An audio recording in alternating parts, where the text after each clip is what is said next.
El viento de la tarde era frío, pero él apenas lo sentía. Caminaba con las manos en los bolsillos, buscando calor, y allí, entre sus dedos, estaba una sola moneda. No muy grande, no muy brillante, pero era la última. Durante semanas había hecho lo posible por estirar cada billete, por encontrar trabajo, por inventar excusas en casa para que su hijo no se preocupara. Pero ahora, al sentir el metal en la yema de sus dedos, supo que había llegado al límite. Esa moneda era su única opción. Podía usarla para comprar un pan y llevarlo a casa. Sería poco, pero al menos algo. O podía cumplir la promesa que le había hecho a su hijo: comprarle el lápiz de colores que tanto deseaba para la escuela. Un capricho, quizá, pero uno que el niño esperaba desde hacía meses. Se detuvo frente a una tienda. El pan, tibio, detrás del vidrio. El aroma le llenó el pecho. Por un momento pensó en entrar, pagar y volver rápido. Pero entonces miró hacia la otra esquina.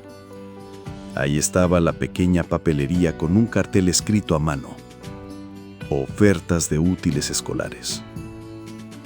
Su mente era un campo de batalla: pan o lápiz, comida o promesa. Y de pronto recordó algo. Cuando era apenas un niño, sentado junto a su padre en la mesa de la cocina, había llovido toda la semana y el trabajo escaseaba. Pero esa noche, su padre llegó con una bolsa de pan y una sonrisa. Sobre la mesa, además del pan, había un pequeño cuaderno. Para que no dejes de escribir tus historias, le dijo. Ese gesto tan simple había marcado su vida, porque entendió que el alimento calma el hambre, pero hay cosas que alimentan el alma.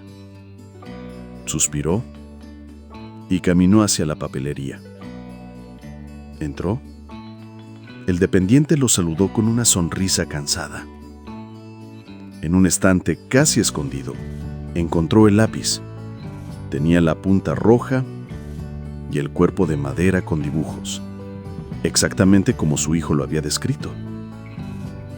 Puso la moneda sobre el contador y la deslizó hacia el dependiente. Este la tomó y le entregó el lápiz envuelto en un papel marrón. Cuando llegó a casa, su hijo estaba sentado en la mesa, dibujando en una hoja arrugada con un lápiz casi gastado. Levantó la vista y lo vio.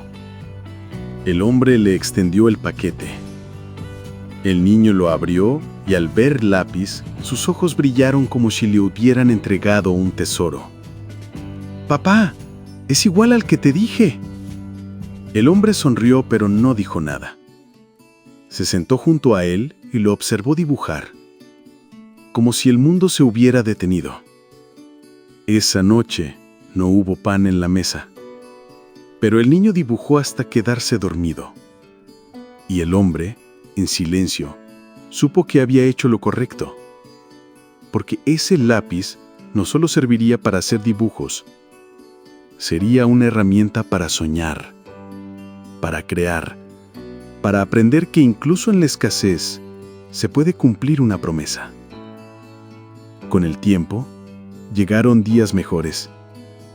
El trabajo regresó, la mesa volvió a llenarse, y el niño creció.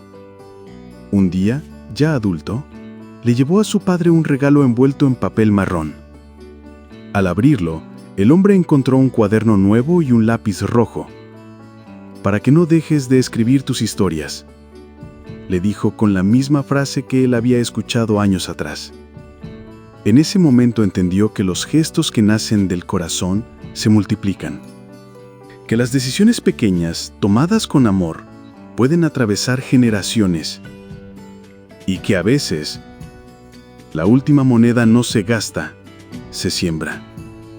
En la vida habrá momentos donde debas elegir entre lo urgente y lo importante, entre lo que calma el hambre y lo que alimenta el alma. A veces el verdadero valor está en mantener las promesas, incluso cuando parecen pequeñas.